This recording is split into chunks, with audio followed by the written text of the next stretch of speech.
लगातार यहाँ पर मुंशी प्रेमचंद जी की कहानियों का मंचन हो रहा है। आज का आखिरी दिन है।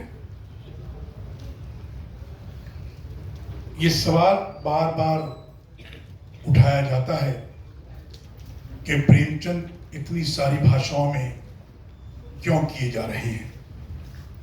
हिंदी ठीक है, उर्दू ठीक है, अंग्रेजी ठीक है, मराठी ठीक है, गुजराती ठीक है, लेकिन 23 भाषाओं में प्रेमचंद क्यों? इसके पीछे एक मकसद है। मकसद ये है कि इन भाषाओं को एक मंच पर लाकर हम दुनिया को ये संदेश देना चाहते हैं कि सारी भाषाएं एक हैं।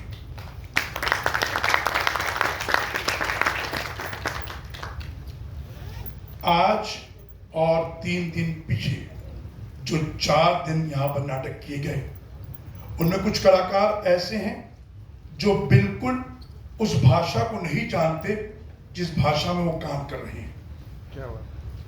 हमारे यहाँ एक लड़की है जो कैरेक्टर कर रही है आज संथाली में।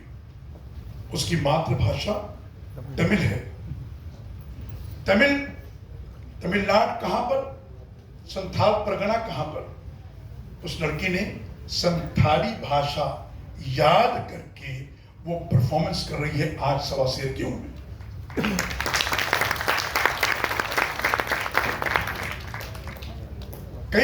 कल या परसों एक लड़की थी जो रहने वाली है गोरखपुर की।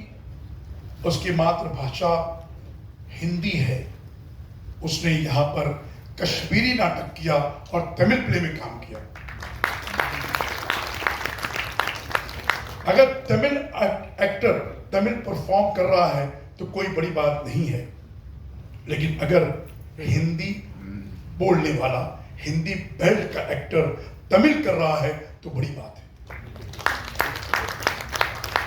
अगर बंगाली प्ले में एक गुजराती एक्टर काम कर रहा है जिसकी मातृभाषा गुजराती है तो बड़ी बात है कि बंगाली बोल रहा है। ऐसे बहुत सारी भाषा, हमने बोडो किया है। बोडो भाषा में सिर्फ एक एक्टर हमारे पास बोडो का था, बाकी उस नाटक में 6 कलाकार थे और 6 के 6 नॉन बोडो थे। तो मकसद ये है कि उन भाषाओं को उन लोगों तक पहुंचाया जाए और प्रेमचंद के पैगाम को उन भाषाओं तक पहुंचाया जाए। मुझे याद आता है, मैंने आज से 8-10 साल पहले हम जमशेदपुर गए थे। वहां पर मद्रासी सम्मेलनी है, उन्होंने ऑर्गेनाइज किया था 3 दिन का प्रेम उत्सव। तो जब उन्होंने मुझको फोन किया जमशेदपुर से कि साहब हम मद्रासी सम्मेलनी से बोल रहे हैं और हम प्रेमचंद का प्रेम उत्सव यहाँ पर 3 दिन के लिए करना चाहते हैं, क्या आप आने के लिए तैयार हैं? तो मेरा पहला सवाल था, बहुत नेचुरल क्वेश्चन है, ये बहुत दिमाग में आता है कि आप तो तमिलियन हैं, तमिल भाषा बोलते हैं, आप प्रेमचंद क्यों करना चाहते हैं? तो उस शख्स ने जवाब दिया कि किसने कहा कि प्रेमचंद सिर्फ हिंदी वालों के हैं, हमारे नहीं। तो प्रेमचंद हमारे नहीं, प्रेमचंद हिंदुस्तान के नहीं, प्रेमचंद पूरी दुनिया के हैं। मैं एक और आपको इंफॉर्मेशन दूं, एक शख्स साउथ कोरिया से मेरे पास आया और उसने मुझसे कहा कि मैं प्रेमचंद की सारी कहानियां साउथ कोरियन भाषा में ट्रांसलेट कर रहा हूं। आप सोचें, हम यहां बैठे हैं, अभी यहां पर एक चर्चा सत्र में बात हुई, या मैं बाहर बात कर रहा था कि आप लंदन जाएं तो शेक्सपियर की किताबें आपको मिल जाती हैं और लोग बहुत ही खुशी खुशी आपको भेंट करते हैं। मैं लम्ही गया था और लम्ही में 5 से 8 घंटे में वहीं था। प्रेमचंद के उस घर के हर कमरे में मैं जाकर बैठा रहा और मैं सोचता रहा कि यहाँ पर प्रेमचंद कैसे बैठते होंगे, कैसे आते होंगे, कैसे लेटते होंगे, कैसे उनका पोस्चर क्या होगा। मैं वही सोचता रहा। वहां पर। और जो एंटर होते ही पहला कमरा है, वहां पर कुछ किताबें रखी थी। मैंने उन किताबों को देखा। आप बिलीव करेंगे कि वहां पर जो किताबें रखी हुई थी वो रेलवे स्टेशन पे बिकने वाली 30-30 रुपए की किताबें रखी हुई थी। कहीं प्रेमचंद की ओरिजिनल किताब, प्रेमचंद के जमाने की किताब, प्रेमचंद के उस दौर की किताब आपको नहीं मिलेगी। आज जाकर आप देखिए लम्हे के अंदर नहीं मिलेगी आपको। प्रेमचंद की कोई चीज हमने संभाल के नहीं रखी। प्रेमचंद से किसी ने पूछा कि मुझे आपको पत्र लिखना है, मैं क्या लिखूं? आपने कहा लिखिए, प्रेमचंद कानपुर खत पहुंच जाएगा। मैं प्रेमचंद कानपुर को ढूंढते हुए कानपुर गया। 3 दिन मैं कानपुर में रहा। मैं ढूंढता रहा कि प्रेमचंद कानपुर कहां पर है, मुझे नहीं मिला। आखिरी जब मैं मायूस होकर लौटा तो एक बुजुर्ग मुझे मिले। मैंने उनसे कहा कि भाई मैं परेशान हूं, मैं मुंबई से आया हूं, 3 दिन से यहां पर हूं। ये प्रेमचंद कानपुर प्रेमचंद कानपुर कहां पर है? तो उसने मुझे एक गली का रास्ता दिखाया। मैं वहां गया। वहां एक गिराज थी। उस गिराज में एक मैकेनिक बैठ के पतरा ठोक रहा था। उसने कहा ये वो जगह है जहां प्रेमचंद की मैगजीन जमाना निकला करती थी। ये वो जगह है जहां पर बैठ के उन्हें गौदान लिखी थी। आपकी धरोहर है, प्रेमचंद धरोहर है। प्रेमचंद की वो संपत्ति आपकी धरोहर है, लेकिन वो संपत्ति आज साहित्य वालों के पास नहीं, साहित्यिक लोगों के पास नहीं है, लिटरेचर पढ़ने वालों के पास नहीं है, हमारे अदीबों के पास नहीं है। वो तो ऐसी ही पड़ी हुई है, क्यों ही पड़ी हुई है। तो ये मंच के माध्यम से हमें ये सोचना भी पड़ेगा कि हम कितना संभाल पा रहे हैं अपने साहित्यकारों को। क्या हमने प्रेमचंद जी का वो हक उनको दिया है जो हक उनको देना चाहिए था? हम तो लगातार 20 वर्षों से शायद ही कोई महीना खाली हो कि हमने प्रेमचंद नहीं किया हो।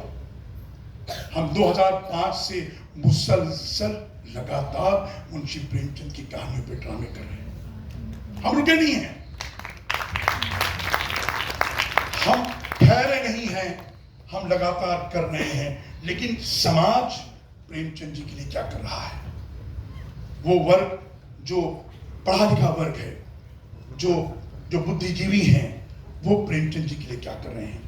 वो वहां के एमपीज, जो उस इलाके के एमपीज हैं, वो प्रेमचंद की उन चीजों की हिफाजत कर रहे हैं। चाहे वो लमही हो, चाहे वो कानपुर हो। प्रेमचंद ने कहा है कि लमही मेरी जन्मभूमि है और कानपुर और लखनऊ मेरी कर्मभूमि है। मैं लखनऊ भी गया था, मैंने जगह देखी प्रेमचंद जी की। उस वाकई याद आया जब तरक्की पसंद राइटर्स की एक कॉन्फ्रेंस थी और उसका पहला अधिवेशन था, और तब प्रेमचंद जी को उसके प्रेसिडेंट के लिए बुलाया गया था कि आप प्रिसाइड कीजिए। तो 2 शख्स उनको ढूंढते हुए पहुंचे। उनमें एक सज्जाद ज़हीर साहब भी थे और उन्होंने पूछा कि प्रेमचंद कहाँ हैं, कहाँ रहते हैं? तो एक शख्स नीचे मिला जो फटी हुई धोती थी, फटी हुई बनियान थी। उसने कहा मेरे साथ आइए, मैं आपको प्रेमचंद से मिलवाता हूँ। दूसरे मंजिले पर वो आदमी लेकर गया। वो आदमी अंदर कमरे में चला गया, कुर्ता पहन कर आया और कहा मैं ही प्रेमचंद।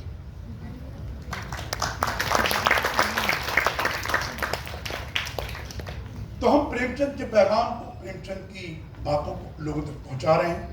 और हमें इस बात का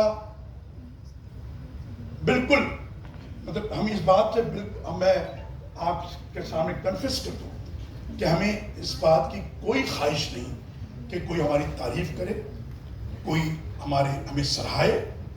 हम अपना काम कर रहे हैं और किसी से कोई उम्मीद नहीं है हमको कि कोई हमें इस तरह की कोई मदद करे, हमें उसकी उम्मीद भी नहीं है।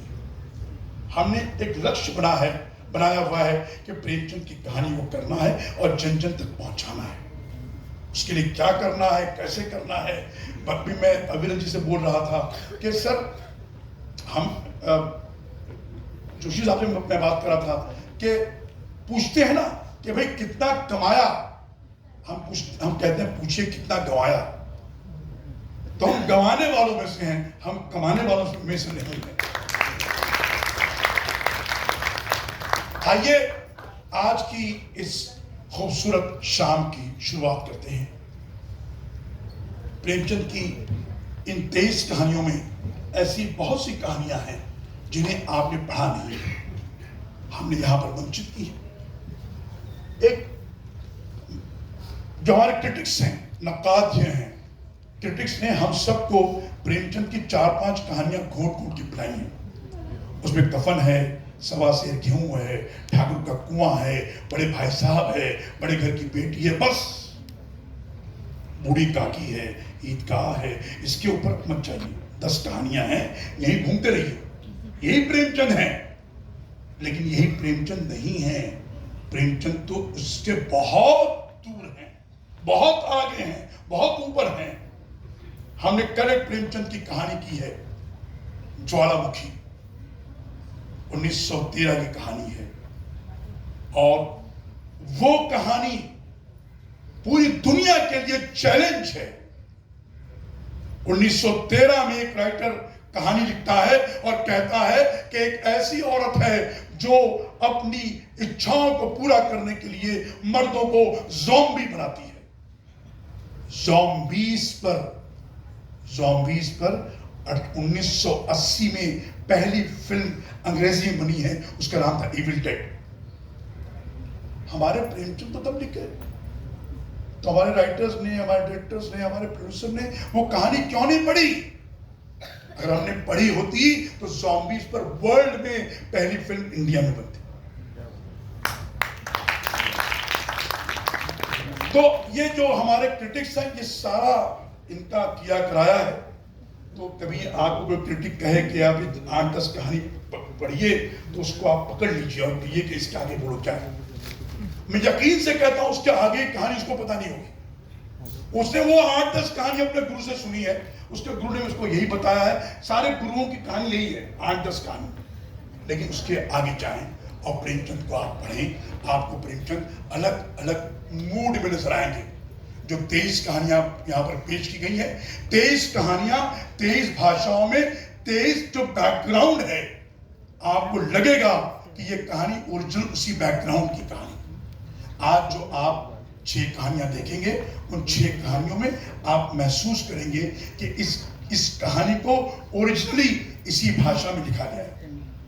हमने इसका चयन किया है। आइए शुरुआत करते हैं प्रेम उत्सव के आखिरी दिन की, और आखिरी दिन में बहुत खूबसूरत कहानियां आपके सामने पेश की जाएंगी। आइए शुरुआत करते हैं आज की पहली कहानी से। कहानी का